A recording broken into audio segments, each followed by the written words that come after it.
CrystalMassacre here with Kitty Cadaver and Drayven Davidson from Movie Suicide. How's it going? Hi, Ben. Been good. Tour's good. Tour's going good. We're just kicking ass every night. We've been seeing a lot of fans from the last run that we did with Blood on the Dance Floor. They show up at like noon and wait in the cold for us, so it's pretty cool. Yeah, you got a lot of that. Okay, so we're going to ask you a few questions and answer them however you feel. When you're at the start. A little cheat sheet. Yeah. What inspires you to play music? A little bit of everything. When I was younger, I just started kind of hearing drums and music I was listening to, and it just kind of became pretty easy to me. I could hear different drum stuff, and my brother played me Broken, the 9 Inch Nails record, when we're about 10 years apart, so he never liked me when I was little, but we had this moment where he's like, come in here, sit down, and he just played it on repeat for a few hours. I just sat there, I was like, what the fuck is this? Like, this is so cool. So after that, I was like, went to a couple concerts, and I was like, I want to do that. So, yeah, I'm going through that with my little brother right now because I'm older than him and I'm teaching him things. Yeah. And the other day, he was on Facebook and posted lyrics from Generation Fuckstar, and nice. Me and Amy just commented and followed along. Yeah, and go. I saw Tommy Lee do like the 360 drum kit, and I was like, ooh, you can do that if you do drums. I can see you doing that. Yeah, I'm working on it. Yeah. I want that more pyro. Yeah. That's like the Rammstein Tommy Lee combination. Yeah. I like it. I like it. Name a few influences and how they helped you through. There's a lot. I always like a lot of review stuff too. So like Joey Kramer from Aerosmith, John Bonham from Led Zeppelin, Keith Moon from The Who. I've actually got Bonham and Moon tattooed on me. Nice. And then a lot of new guys like Morgan Rose, because he does a lot of stick tricks that you'll see me doing similar ones. Seven Antonopoulos. I was in a band Opiate for the Masses for a while. You were in Opiate for the Masses? No, Seven was. Oh, I thought you said you were like, oh, I've seen those guys. Seven was. And then, Tommy Lee, Dave Grohl, I love all those kind of guys. Anyone who puts on a big show and hits like a motherfucker, I'm into. So. That explains your style. Yeah, and you can see the little animal mounted on the drum kit all the time. Yeah. So between all those, it usually makes sense after you see me play. If you haven't gotten a chance to see this fucker play, you need to. Worth your money. Yeah, he's very worth your money. He's the show in itself. Yeah, he's a. Boom. Don't even care what band he's in. He's the show. I think you've seen me in almost every band I've ever toured with. That makes me sound horrible. Thank you. It's good. Dedicated fan. Yeah, right? I try. Standing out in the rain. In a hurricane. In a hurricane. You guys are dedicated. I love it. Yep. So why the drums? Out of any instrument, why does the drums take your fancy? I think I'm actually just have a lot of pent up anger. You want to beat the shit out of like things? I used to write ex-girlfriends' names on all the drum heads and just go for it. Nice. No, like I said, it was someone when I was younger. It was easy for me to hear them. It just kind of made sense, and I've just always been into sports and pretty physical stuff. And I had to take 2 years of piano before I could play drums, and it's this like old 95-year-old church lady. I'm like, this fucking sucks. This fucking sucks. So as soon as I got through that, I got a drum set and just burned the piano down and been playing drums ever since. So. How old were you? I think I started playing like 5th grade on drums. I was probably doing piano in like 3rd grade, something like that. So I was pretty young when I started. Started a little snare drum action. Finally, annoyed my parents enough to give me a drum kit for Christmas, and it's been downhill ever since. Sounds like typical rock star. Yeah, exactly. What's your dream tour? Like, who would you want to tour with other than who you are, like right now? Probably 9 Inch Nails would be a top one. I've seen them a couple times, and it's always They're coming back, so. Yeah, it's always just blown me away. Rob Zombie's always been a huge one for me too. I saw the Hellday Deluxe tour when I was younger, and that was one of the first shows I freaked out at. And it was in this shitty arena in Ohio, and we were towards the back, and I could still feel the heat off the pyro, and just like the intro, and this huge zombie, skull thing with the drummer on top, and zombie comes out and kicks the mouth open, and I'm like, what the fuck is this? Like, and I've been obsessed with Zombie and 9 Inch Nails for a long time, but if Dave Grohl ever called me to do anything, So any of those kind of guys, I would definitely. Or Zeppelin reunion, I'm available for that. Jimmy Page, So yeah, any of those guys, it would be an honor. So So you've pretty much, with the bands you've played with, have pretty much been almost all over the world. Where's been your favorite place? Sydney, Australia was pretty rad.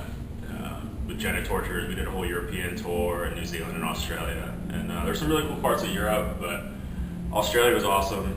Just we were there at the perfect time of year. The weather was awesome. Scenery's amazing. The people are cool. It's like a kind of place you can walk into a bar by yourself and like instantly make friends. Like just a very like drinking culture, and like they speak English. They have the accent, but they still speak English. Like some European countries, they look at you like you're an asshole the minute they hear your accent.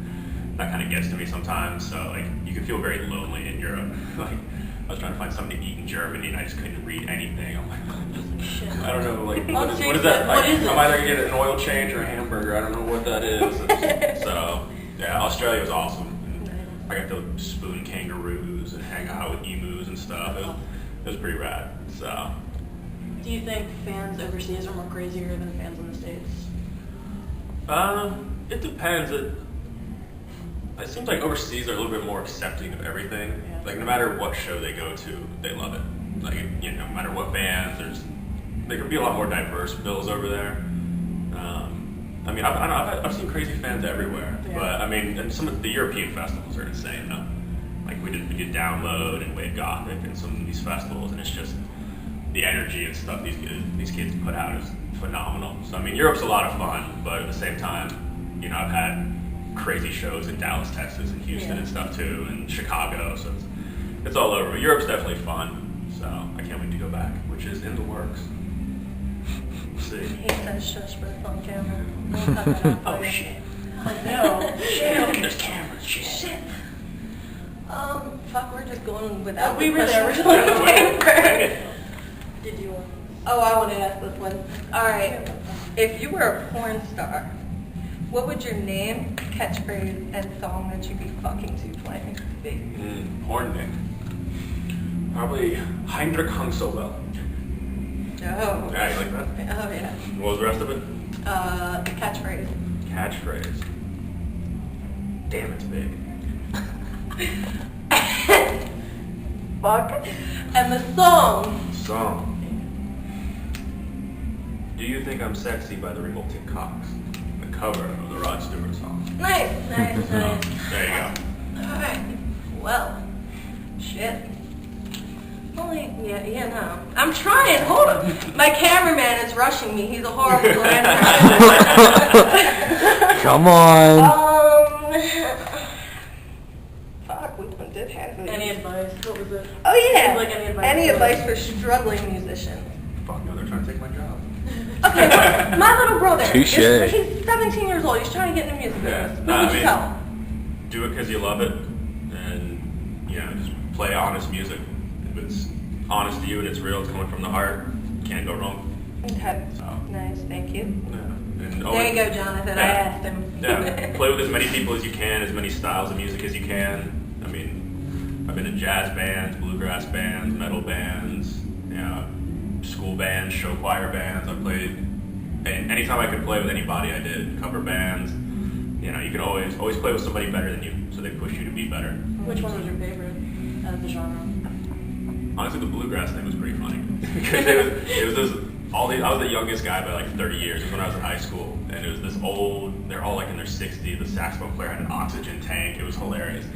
And they used to be this big touring band, this big band that toured, and now they were playing some country club, and they needed a drummer, and somehow a friend recommended me, so I walk in, and it was just hilarious. I think I was 17 or 18, they still paid me in beer. Did you play the way you play now? No, it was a little bit more dialed back then. But, I could just imagine you up there playing bluegrass, like, I want to swing my arms, but it's not happening. It was hard to be very reserved, but it was just fun, because they all just had all these like hand signals and like winks and stuff. They all knew what they were doing so well. So like just to try to be the backbone and catch up with all that was pretty cool. It was a different scenario. But yeah, I mean like the grand finales when the Saints go marching in. That was all the old blue hair ladies were getting up and dancing for when the Saints go marching in. Oh boy. So that was pretty funny.